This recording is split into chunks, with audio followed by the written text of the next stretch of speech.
All right, thanks, Ian. I thought we'd just get started, get the comedy out of the way, so we have some more serious discussion. So, welcome everyone.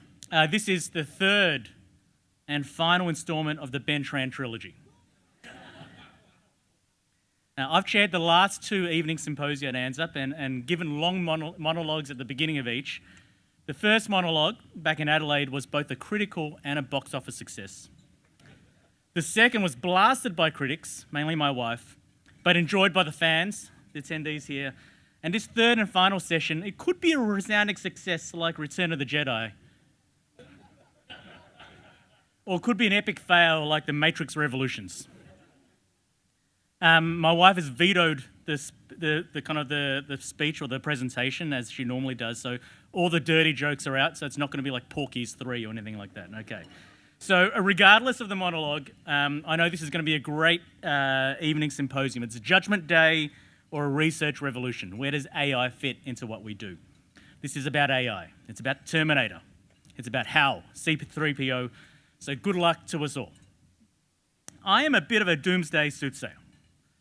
I truly believe that AI will lead to the extinction of the human species. Just like it led to the extinction of the dinosaurs. There's a few kind of bit of laughter. Okay, look, hold on. Does anyone else think it's plausible that AI led to the extinction of the dinosaurs? Any hands? Oh, yeah, Chris. Thanks, Ian. Okay. That's it, right? So, but hear me out. T-Rexes, short arms, all right? Perfect for a stand-up desk and a computer screen. Perfect, right? Same with the raptors, okay?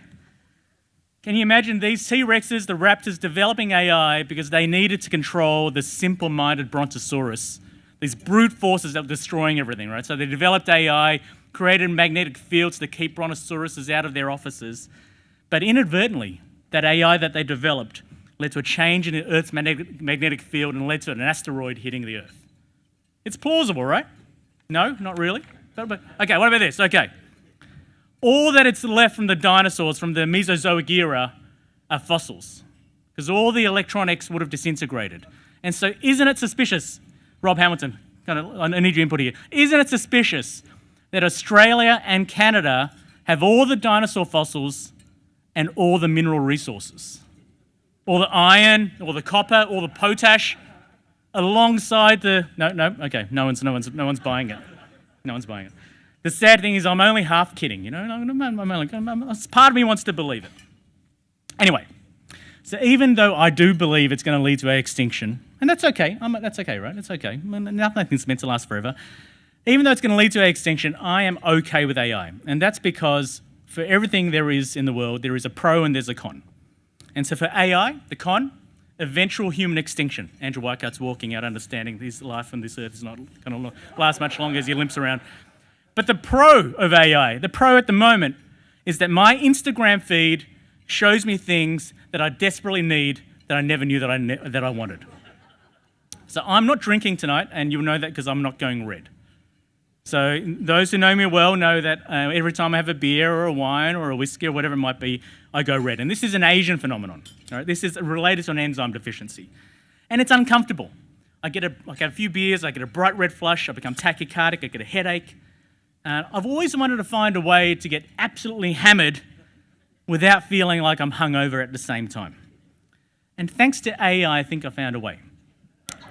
No, I'm serious. This is serious. All right. So on my Instagram feed, I saw an ad. Has anyone seen this ad for this thing called eye blush? Has anyone seen it? A couple of Asians in the audience might have seen. Paul, have you seen eye blush? No. Okay. And this ad looked amazing. There were all these Asian girls drinking champagne and they were not going red. I was in. I put an order in straight away. It arrived and I thought, I'm going to give this a go. I didn't check the ingredients. I didn't really check the science. I thought, that'd be all right. It's a patch. It's going to be fine, right? So I was out in Hong Kong one night with a bunch of my Phase 1 colleagues. And these people are very experienced at testing experimental treatments, right? And so I thought, this is the perfect place to do it. I put on a couple of patches of eye blush. I went out. But unfortunately, after only half a pint of beer, it was obvious I didn't do my due diligence. My face was bright red. And these Phase 1 people, they gave me a bit of shit. All right, they started Googling ingredients. One of the ingredients was green tea. Anyway, that's good stuff normally, isn't it? Korean tea is good. Anyway, so maybe that's a win for AI, or maybe not. But maybe from my blusher's perspective, it's a win, right? So AI for targeted advertising, pro, companies make more money. Con, companies make more money off people like Ben Tran. But one of the good things about having this Asian flush when I drink means that I don't drink too much. And it helps me stay fit, right? So some in the audience may remember I used to be really fat, maybe even obese. And I got told off by my GP one day, and he said, you got to get control of your weight and be healthier. And so I've incorporated exercise into my daily routine now, right? So what do we think about exercise? Just like AI, there's pros and cons. Exercise, there are pros and cons of exercising, right? So what are the pros? Health, longevity, improved quality of life. But what about a con? What's a downfall of exercise? Well, let me tell you a story. Who here has watched Physical 100? Few hands. So for those who haven't seen it, this is a Korean reality TV show. Korean TV is amazing, right? You've got to get on it if you're not already. It's all over my Instagram feed. Korean TV. So Physical 100, this is a reality TV series that involves 100 of Korean's greatest athletes being invited into a tournament over a series of very difficult athletic tasks. Each round involves elimination until the end we have the one with the greatest physique. So it's pretty good. You should check it out. I really enjoyed it. There's 2 seasons now. But there are 2 things I discovered while watching this show. One, CrossFit is a sport. So, isn't it this? I thought CrossFit was that gym equipment where you kind of your legs are moving like this and your arms are moving like this, but apparently it's a sport. I had no idea, so I had to Google it. Turns out CrossFit I'm going to read this out, is a strength and conditioning workout that is made up of functional movements performed at a high intensity. Is anyone here a CrossFitter? No one? Okay, so I had to Google what a functional movement was. So functional movements are movements that are actions that you perform in your day-to-day life. And so I Googled CrossFit workouts, and I didn't see any actions that you perform in your day-to-day life. All right, so I'll tell you what a functional movement is. This is what CrossFit should be. Carrying your shopping bags from your car to your house. Who here does more than one trip?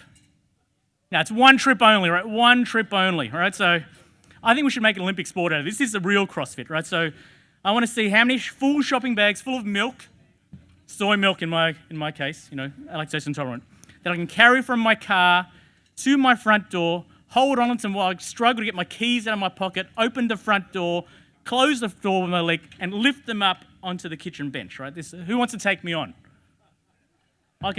You're on? I can take you out. This is my strength. No more than one trip. Anyway, so CrossFitter is a sport, right? They perform functional movements. They're not actually real movements. They're kind of artificial movements, really, aren't they? So apparently it's a sport. That's the number one thing I learned from Physical 100. CrossFit is a sport. But what's the second thing I learned from Physical 100? Is that it takes real effort to look good. I've been working out a lot since I lost weight, right? So I'm on the rowing machine 4 times a week. I'm doing yoga 4 times a week. I'm doing a kind of strength training with weights 4 times a week. I'm doing 7 to 10 hours of exercise a week. This is real. Yeah, thanks. Where do I find the time? I really don't know, but I exercise a lot, and I think I look all right. I look at myself in the mirror. I think I look all right. But you know what? My body pales in comparison to these CrossFitters. I was really disappointed saying, I work out 7 to 10 hours a week, and look at these guys. Look at their abs are ripped. Anyway, so I know exercise is about good health and longevity and all that bullshit. But looking good is still okay, right? It's okay to be vain, right? Yeah? Do we think? It's okay to be vain? Anyway, one day, as I was kind of lamenting that my left bicep was not as big as my right bicep, Ian, out of the gutter. Take your mind out of the gutter. Anyway, so whilst I was checking out the...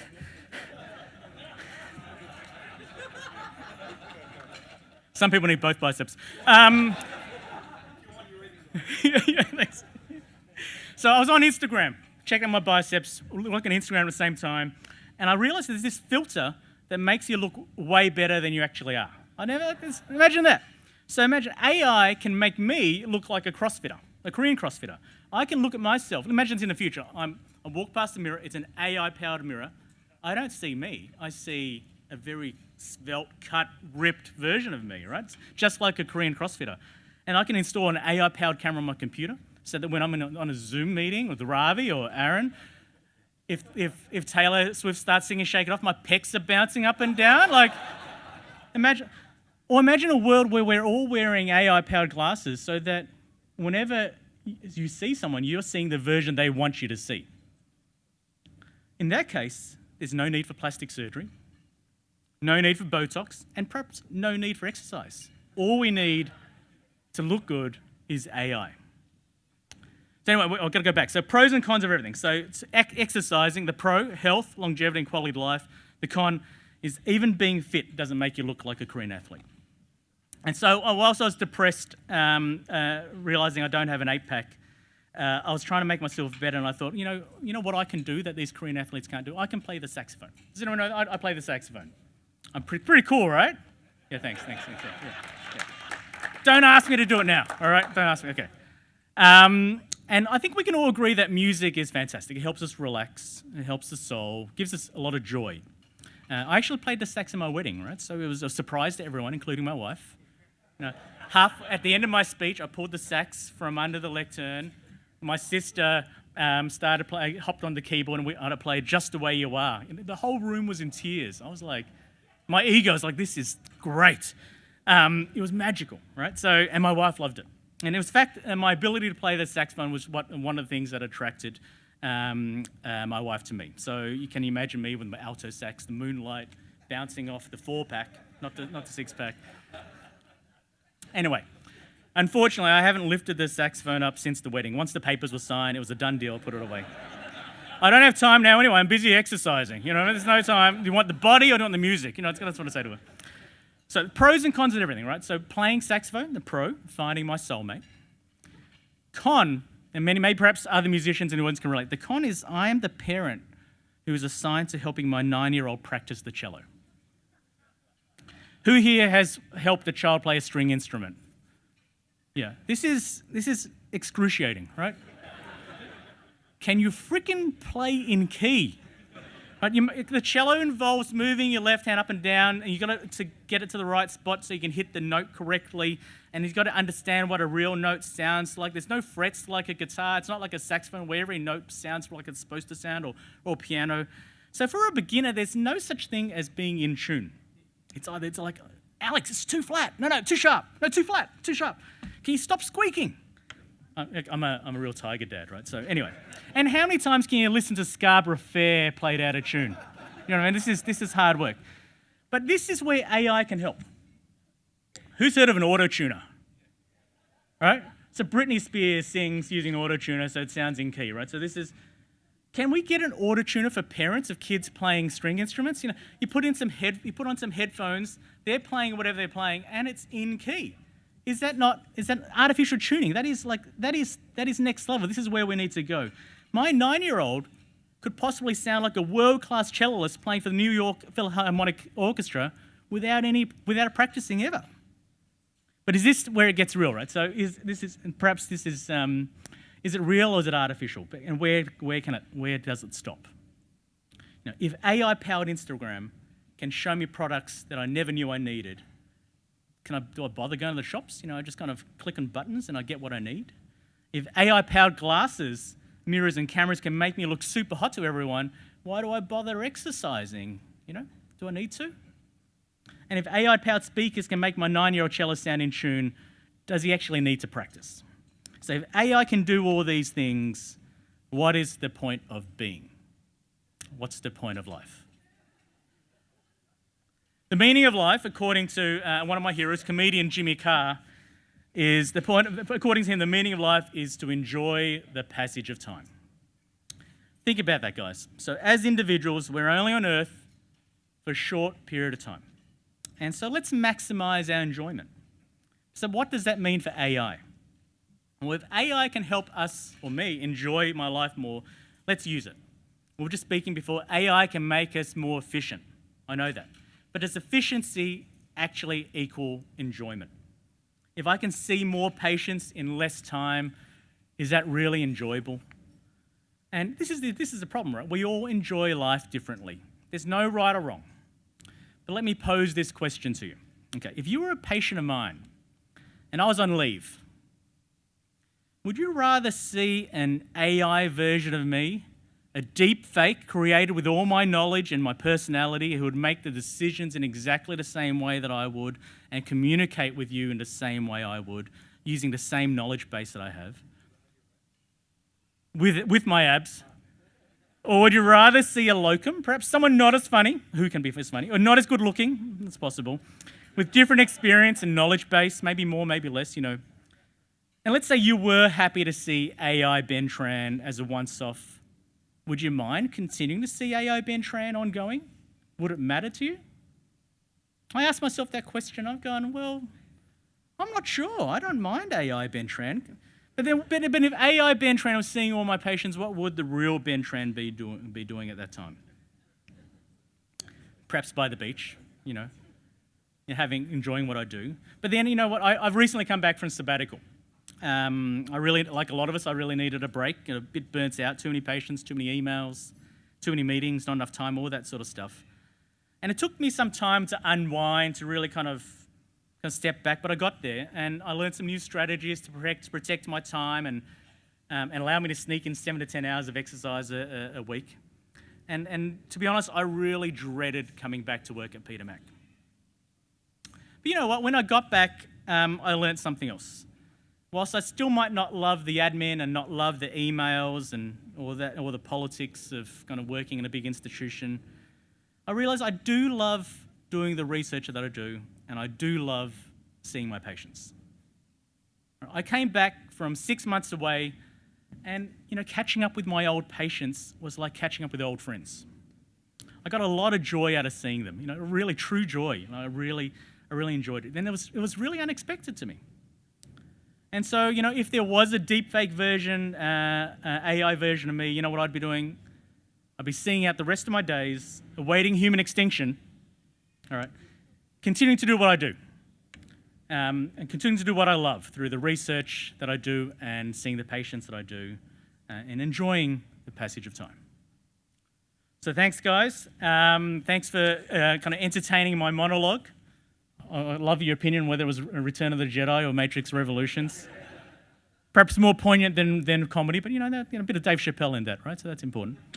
Comparing myself to Dave Chappelle, that's ego for sure, right? So, all right. So that's it for my monologue.